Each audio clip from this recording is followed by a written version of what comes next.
नमस्कार और section news network और आप सभी का स्वागत है। उच्चतम न्यायालय की संविधान पीठ ने आज महाराष्ट्र और दिल्ली से संबंधित दो बड़े महत्वपूर्ण फैसले दिए। इन दोनों ही फैसलों से राज्य सरकारों की स्थिति काफी मजबूत हुई है, लेकिन इन मामलों से जुड़े पक्ष अदालत के फैसले का अपने अपने हिसाब से अर्थ निकालकर इसे अपनी जीत के रूप में दर्शा रहे हैं। इसलिए हम इस रिपोर्ट के माध्यम से आप तक अदालत के महाराष्ट्र और दिल्ली से संबंधित फैसलों की विस्तृत जानकारी तो लाई ही है, साथ ही आपको यह भी बताएंगे कि फैसले पर प्रतिक्रिया व्यक्त करते हुए किसने क्या कहा। आइए सबसे पहले बात करते हैं महाराष्ट्र की।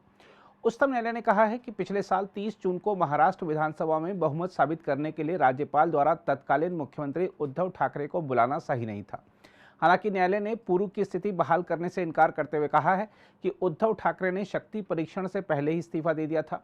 महाराष्ट्र में पिछले साल शिवसेना के एकनाथ शिंदे गुट की बगावत के बाद उद्धव ठाकरे के नेतृत्व वाले महाविकास आघाड़ी सरकार गिरने और सामने आई राजनीतिक संकट से जुड़ी अनेक याचिकाओं पर सर्वसम्मति से अपने फैसले में 5 न्यायाधीशों की संविधान पीठ ने कहा कि शिंदे गुट के भरत गोगावाले को शिवसेना का व्हिप नियुक्त करने का विधानसभा अध्यक्ष का फैसला अवैध था। प्रधान न्यायाधीश टी वाई चंद्रचूड़ की अध्यक्षता वाली पीठ ने कहा कि चूंकि ठाकरे ने विश्वास मत का सामना किए बिना इस्तीफा दे दिया था, इसलिए राज्यपाल ने सदन में सबसे बड़े दल बीजेपी के कहने पर सरकार बनाने के लिए शिंदे को आमंत्रित करके सही किया। इसके साथ ही शीर्ष अदालत ने विधायकों को अयोग्य करार देने के संबंध में विधानसभा अध्यक्ष के अधिकार से जुड़े 5 न्यायाधीशों की संविधान पीठ के 2016 के नवाम रेबिया फैसले को 7 न्यायाधीशों की पीठ को भी भेज दिया। जैसे ही अदालत का यह फैसला सामने आया, विभिन्न राजनीतिक दलों ने उसकी अपने अपने हिसाब से समीक्षा की। अदालत के फैसले से हालांकि महाराष्ट्र की वर्तमान सरकार पर कोई खतरा नहीं पैदा हुआ है, लेकिन कुछ नैतिक प्रश्न जरूर खड़े हुए हैं, जिसके चलते उद्धव ठाकरे ने महाराष्ट्र के मुख्यमंत्री एकनाथ शिंदे और उप मुख्यमंत्री देवेंद्र फडणवीस का इस्तीफा मांगा है, लेकिन मुख्यमंत्री और उप मुख्यमंत्री ने मांग को खारिज कर दिया है। अदालत के फैसले पर प्रतिक्रिया देते हुए शिवसेना यूबीटी के नेता उद्धव ठाकरे ने कहा कि उच्चतम न्यायालय के फैसले ने लोकतंत्र में भरोसा बहाल कर दिया है। बांद्रा स्थित अपने मातोश्री बंगले में उद्धव ठाकरे ने संवाददाताओं से कहा, शिंदे गुट के विधायकों ने मेरी पार्टी और मेरे पिता की विरासत को धोखा दिया। तब मुख्यमंत्री पद से मेरा इस्तीफा देना भले ही कानूनी रूप से गलत हो सकता है, लेकिन मैंने नैतिकता के आधार पर इस्तीफा दिया था। इस देश में अब प्रजातंत्र, उसकी रक्षा करना हमारा काम है। जैसे सर्वोच्च न्यायालय ने कहा कि अगर मैं रिजाइन नहीं करता, मैं इस्तीफा नहीं देता, तो शायद मैं वापस मुख्यमंत्री बन जाता। मैं मेरे लिए नहीं लड़ रहा हूँ, मेरी लड़ाई जनता के लिए है, मेरे देश के लिए, मेरे राज्य के लिए है। और भले हम इसके पहले राजनीति में विवाद तो होते रहते हैं, लेकिन एक मत तो हमारा हो गया है कि इस देश को हमें बचाना है, संविधान को बचाया है। और इसलिए आप यहाँ आए हैं, हम मिलकर पूरे, आप तो पूरे देश में घूम रहे हैं, सबके घर जा रहे हैं, हम सब मिलकर ये जो अपने देश को फिर से एक बार गुलाम बनाना चाहते हैं, उनको घर भेजेंगे। और मुझे पक्का भरोसा है पूरी जनता हमारा इंतजार कर रही है। दूसरी ओर अदालत के फैसले के बाद महाराष्ट्र के मुख्यमंत्री एकनाथ शिंदे ने मुंबई में स्थित अपने निवास स्थान के बाहर पार्टी कार्यकर्ताओं के साथ जश्न मनाया। इसके बाद उन्होंने उप मुख्यमंत्री देवेंद्र फडणवीस के साथ एक संवाददाता सम्मेलन को भी संबोधित किया और कहा कि आम जनता के दिल की भावना, बाला साहेब ठाकरे के विचार, शिवसेना बीजेपी के विचारों और लोगों ने जो चुनाव में शासनादेश दिया, यह उसकी विजय है।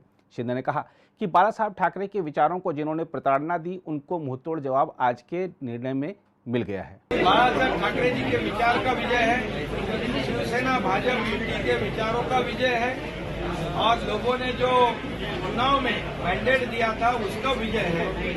और बाला साहब ठाकरे जी के विचार से जिन्होंने प्रताड़ना करने का काम किया था, उनको एक मुंह तोड़ जवाब इस आज के सुप्रीम कोर्ट के निर्णय ने दिया हुआ है। जैसे जनता आपके साथ में खड़ी है, वैसे मोदी जी के साथ में खड़ी है, लेकिन विपक्षी एकता के लिए आज नीतीश कुमार आए, पहले मातोश्री गए, उसके बाद अभी शरद पवार साहब तो विपक्ष को लोगों का उनको अपनी अपनी भूमिका आगे ले जाने का पूर्ण अधिकार है। लेकिन महाराष्ट्र में हमारी शिवसेना भाजपा और महायुति अवैध है और पूरी तरह जोर शोर से इस राज्य को विकास की ओर ले जाने का काम। दूसरी ओर उप मुख्यमंत्री देवेंद्र फडणवीस ने कहा है कि जो लोग सुप्रीम कोर्ट के निर्णय पर अटकलें लगाते हुए कहते थे कि हमारी सरकार गिर जाएगी, आज उन्हें जवाब मिल गया है। महाराष्ट्र के उप मुख्यमंत्री देवेंद्र फडणवीस ने कहा कि नैतिकता की बात करना उद्धव ठाकरे को शोभा नहीं देता। आज उद्धव ठाकरे जी नीतीश कुमार जी के साथ एक पत्रकार वार्ता साझा कर रहे थे और उस वार्ता में उन्होंने ये कहा कि मैंने नैतिकता के आधार पर इस्तीफा दिया था।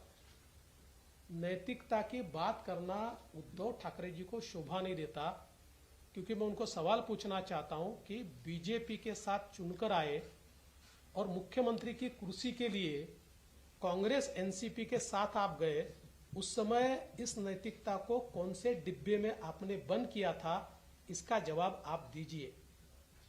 मूल रूप से उद्धव जी, आपने नैतिकता के आधार पर इस्तीफा नहीं दिया था, आपने डर के कारण इस्तीफा दिया था, क्योंकि आप जानते थे कि आपके लोग आपको छोड़कर चले गए हैं, आप विश्वास मत प्रस्ताव नहीं जीतेंगे और एक प्रकार से हारने के बाद शर्मसार होना, इसको टालने के लिए आपने इस्तीफा दिया था। इसलिए नैतिकता की बात मत कीजिए। उन्होंने ये भी कहा कि नैतिकता के आधार पर शिंदे जी ने इस्तीफा देना चाहिए। इससे हास्यास्पद क्या हो सकता है कि जिस सरकार को सुप्रीम कोर्ट लीगल, लेजिटिमेट और कॉन्स्टिट्यूशनल ठहराता है, उस सरकार के मुखिया से वो इस्तीफा मांगते। मुझे ऐसा लगता है कि उन्होंने जरूर इस निर्णय का अभ्यास करना चाहिए और उसके बाद इस प्रकार की बात कहनी चाहिए। दूसरी ओर महाराष्ट्र के पूर्व राज्यपाल भगत सिंह कोश्यारी ने कहा है कि मैं सिर्फ संसदीय और विधायी परंपरा जानता हूं और उस हिसाब से मैंने तब जो कदम उठाए वह सोच समझकर उठाए। उन्होंने नई दिल्ली में संवाददाताओं से कहा कि जब इस्तीफा मेरे पास आ गया तो मैं क्या कहता कि मत दो इस्तीफा। मैं राज्यपाल पद से मुक्त हो चुका हूं, 3 महीने हो चुके हैं और मैं राजनीतिक मसलों से अपने को बहुत दूर रखता हूं और जो मसला सुप्रीम कोर्ट में था, उस मसले पर सुप्रीम कोर्ट ने अपना निर्णय दे दिया है। उस निर्णय पर जो कानूनविद हैं वही अपनी राय व्यक्त करेंगे। मुझे नहीं लगता कि मैं, चूंकि कानून का विद्यार्थी हूं नहीं, मैं केवल संसदीय परंपराएं जानता हूं और विधायी परंपराएं जानता हूं। उस हिसाब से मैंने जिस समय जो भी कदम लिए सोच समझ के लिए, और जब किसी का इस्तीफा मेरे पास आ गया तो मैं क्या कहता, तुम मत दो इस्तीफा। लेकिन आपके अधिकार गलत थे ऐसे बताया सर कोर्ट ने।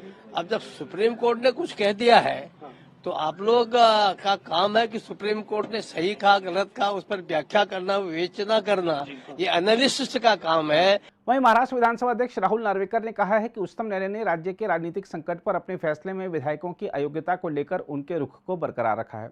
लंदन में मौजूद नार्वेकर ने एक स्थानीय समाचार चैनल से कहा, उच्चतम न्यायालय ने अपने आदेश में कहा है कि मुख्यमंत्री एकनाथ शिंदे सहित 16 विधायकों को अयोग्य ठहराए जाने संबंधी याचिका पर फैसला करना विधानसभा अध्यक्ष का विशेषाधिकार होगा। उन्होंने कहा कि मैं लगातार इस बात को कह रहा हूं कि विधानसभा अध्यक्ष ही इस मामले में फैसला लेंगे। उन्होंने कहा कि शीर्ष अदालत ने विधानसभा अध्यक्ष से यह तय करने को कहा है कि विधायक दल का प्रतिनिधित्व कौन करता है, निर्वाचित प्रतिनिधि या राजनीतिक दल। नार्वेकर ने कहा कि अदालत ने पाया है कि इस बारे में फैसला केवल विधानसभा अध्यक्ष ही करेंगे। बहरहाल अब बात करते हैं दिल्ली की। आम आदमी पार्टी की सरकार को बड़ी राहत देते हुए उच्चतम न्यायालय ने सर्वसम्मति से फैसला दिया कि लोक व्यवस्था, पुलिस और भूमि जैसे विषयों को छोड़कर अन्य सेवाओं पर दिल्ली सरकार के पास विधायी तथा प्रशासकीय नियंत्रण है। उच्चतम न्यायालय के प्रधान न्यायाधीश DY चंद्रचूड़ की अगुवाई वाली संविधान पीठ ने कहा कि नौकरशाहों पर एक निर्वाचित सरकार का नियंत्रण होना चाहिए। उन्होंने कहा कि केंद्र शासित प्रदेश दिल्ली का विशेष प्रकार का दर्जा है और उन्होंने न्यायाधीश अशोक भूषण के 2019 के उस फैसले से सहमति नहीं जताई कि दिल्ली सरकार के पास सेवाओं पर कोई अधिकार नहीं है। शीर्ष न्यायालय ने केंद्र तथा दिल्ली सरकार के बीच सेवाओं पर प्रशासनिक नियंत्रण के विवादित मुद्दे पर अपने फैसले में कहा, केंद्र की शक्ति का कोई और विस्तार संवैधानिक योजना के प्रतिकूल होगा। दिल्ली अन्य राज्यों की तरह ही है और उसकी भी एक चुनी हुई सरकार की व्यवस्था है। हम आपको बता दें कि संविधान पीठ में न्यायमूर्ति MR शाह, न्यायमूर्ति कृष्ण मुरारी, न्यायमूर्ति हिमा कोहली और न्यायमूर्ति PS नरसिम्हा भी शामिल रहे। पीठ ने कहा, राष्ट्रीय राजधानी क्षेत्र दिल्ली सरकार के पास लोक व्यवस्था, पुलिस और भूमि को छोड़कर अन्य सेवाओं पर विधायी तथा शासकीय शक्तियां हैं। प्रधान न्यायाधीश ने खचाखच भरे अदालत कक्ष में फैसला पढ़ते हुए कहा कि लोकतंत्र और संघवाद संविधान की मूल संरचना का हिस्सा है। हम आपको यह भी बता दें कि आदेश में यह भी कहा गया है कि अगर अधिकारियों को मंत्रियों को रिपोर्ट करने से रोका जाता है तो सामूहिक जिम्मेदारी के सिद्धांत पर असर पड़ता है। इसमें कहा गया है कि शासन के लोकतांत्रिक स्वरूप में प्रशासन की वास्तविक शक्ति निर्वाचित सरकार के पास होनी चाहिए। न्यायालय ने यह भी स्पष्ट किया कि उपराज्यपाल प्रदेश की सरकार के विधायी दायरे से जुड़े मामलों के संबंध में दिल्ली सरकार के मंत्रियों की सलाह मानने तथा उनके साथ सहयोग करने के लिए बाध्य हैं। पीठ ने कहा कि जिन मामलों में केंद्र तथा राज्य दोनों कानून बना सकते हैं, उनमें केंद्र सरकार की शक्ति यह सुनिश्चित करने के लिए सीमित है कि शासन केंद्र सरकार के नियंत्रण में ना चला जाए। दिल्ली सरकार की शक्तियों का ब्यौरा देते हुए अदालत ने कहा कि भारतीय प्रशासनिक सेवाओं या संयुक्त कैडर जैसी सेवाओं पर विधायी तथा शासकीय शक्तियां दिल्ली सरकार के पास ही रहेंगी। हम आपको याद दिला दें कि दिल्ली में सेवाओं के नियंत्रण पर केंद्र तथा राष्ट्रीय राजधानी क्षेत्र सरकार की विधायी और शासकीय शक्तियों से जुड़े कानूनी मुद्दे की सुनवाई के लिए संविधान पीठ का गठन किया गया था। केंद्रीय गृह मंत्रालय ने साल 2015 में एक अधिसूचना जारी की थी कि उसके पास दिल्ली में सेवाओं पर नियंत्रण है। अरविंद केजरीवाल की सरकार ने इस अधिसूचना को दिल्ली उच्च न्यायालय में चुनौती दी थी। उच्चतम न्यायालय ने केंद्र की ओर से पेश सॉलिसिटर जनरल तुषार मेहता तथा दिल्ली सरकार की ओर से पेश अधिवक्ता अभिषेक मनु सिंघवी की दलीलें सुनने के बाद 18 जनवरी को अपना फैसला सुरक्षित रख लिया था। शीर्ष न्यायालय ने पिछले साल 6 मई को दिल्ली में सेवाओं के नियंत्रण का मुद्दा 5 सदस्यीय संविधान पीठ को सौंपा था। दिल्ली सरकार की याचिका 14 फरवरी 2019 के एक खंडित फैसले के बाद दायर की गई थी, जिसमें न्यायमूर्ति A.K. सीकरी और न्यायमूर्ति अशोक भूषण की 2 न्यायाधीशों की पीठ ने प्रधान न्यायाधीश से सिफारिश की थी कि राष्ट्रीय राजधानी में सेवाओं के नियंत्रण के मुद्दे को अंतिम रूप से तय करने के लिए 3 न्यायाधीशों की पीठ गठित की जानी चाहिए। न्यायमूर्ति भूषण ने फैसला सुनाया था कि दिल्ली सरकार का प्रशासनिक सेवाओं पर कोई अधिकार नहीं है, जबकि न्यायमूर्ति सीकरी के विचार इससे अलग थे। उन्होंने कहा था कि नौकरशाही के शीर्ष पदों, संयुक्त निदेशक और उससे ऊपर में अधिकारियों का स्थानांतरण या तैनाती केवल केंद्र सरकार द्वारा की जा सकती है और अन्य नौकरशाहों से संबंधित मामलों पर मतभेद के मामले में उपराज्यपाल का विचार मान्य होगा। 5 न्यायाधीशों की संविधान पीठ ने 2018 के फैसले में सर्वसम्मति से माना था कि दिल्ली के उपराज्यपाल निर्वाचित सरकार की सहायता और सलाह मानने के लिए बाध्य हैं और दोनों को एक दूसरे के साथ मिलकर काम करने की जरूरत है। बहरहाल उच्चतम न्यायालय के फैसले की सराहना करते हुए दिल्ली के मुख्यमंत्री अरविंद केजरीवाल ने इस आदेश को लोकतंत्र की जीत बताया है और उनकी आम आदमी पार्टी ने कहा है कि शीर्ष अदालत का फैसला देश भर में राज्य सरकारों को अपदस्थ करने के अभियान पर एक जोरदार तमाचा है। केजरीवाल ने कहा है कि सुप्रीम कोर्ट का जो आदेश आया है वो दिल्ली की जनता के सहयोग का नतीजा है। अब हमें दिल्ली के लोगों को रिस्पॉन्सिव प्रशासन देना है। उन्होंने कहा कि अगले कुछ दिनों में दिल्ली में बड़ा प्रशासनिक फेरबदल होगा। केजरीवाल ने कहा कि कुछ अधिकारी ऐसे हैं जिन्होंने पिछले 1.5 साल में जनता के काम रोके। ऐसे कर्मचारियों को चिन्हित किया जाएगा और उन्हें अपने कर्मों का फल भुगतना पड़ेगा। आज से 8 साल पहले 23 मई 2015 को हमारी 14 फरवरी 2015 को सरकार बनी थी। फरवरी, मार्च, अप्रैल, मई 3 महीने के अंदर, सरकार बनने के 3 महीने के अंदर ही जैसी हमारी सरकार बनी 67 सीट आई।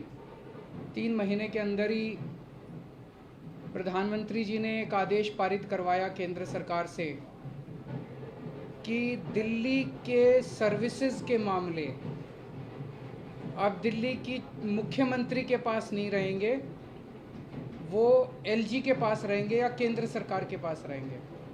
इसका क्या मतलब हुआ? इसका मतलब ये हुआ कि दिल्ली सरकार में काम करने वाले जितने भी ऑफिसर हैं, जितने भी कर्मचारी हैं, ऊपर से लेके नीचे तक, IAS अफसर से क्लास A से लेके क्लास 4 कर्मचारी तक, चपरासी तक, सारे कर्मचारियों की ट्रांसफ़र पोस्टिंग, उनकी डिसिप्लिनरी प्रोसीडिंग्स, नई अपॉइंटमेंट, पोस्ट क्रिएट करना, पोस्ट एबॉलिश करना, पक्के करना, ये सारा जो है ये अब दिल्ली की चुनी हुई सरकार के पास नहीं होगा।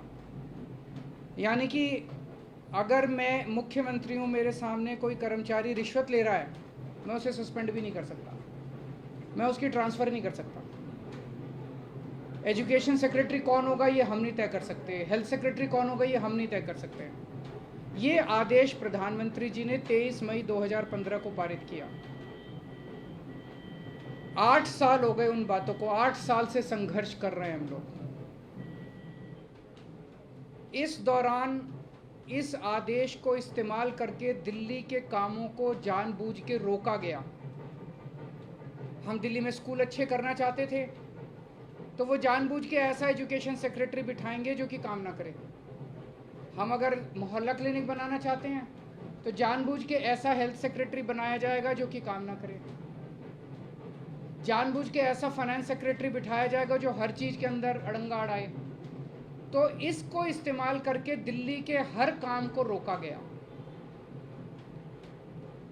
एक तरह से मेरे दोनों हाथ बांध दिए गए पीछे और मुझे नदी में फेंक दिया गया कि अब तैरो। ये तो ऊपर वाले का शुक्र है कि दोनों हाथ बंधे हुए होने के बावजूद भी हम किसी तरह से तैरते रहे और ऊपर वाला हमारा साथ देता रहा। इन सारी कठिनाइयों के बावजूद दिल्ली के अंदर हम लोगों ने इतना शानदार काम किया पिछले 8 साल के अंदर, तो आप सोच सकते हैं कि अगर हमारे पास पूरी पावर होती तो हम कितना ज़्यादा काम कर सकते थे। अगर आप भी लेना चाहते हैं देश दुनिया की तमाम जानकारी तो आज ही सब्सक्राइब करें हमारे चैनल को। साथ ही नीचे दिए बेल आइकन को जरूर दबाएं ताकि हर अपडेट आप तक पहुंच सके।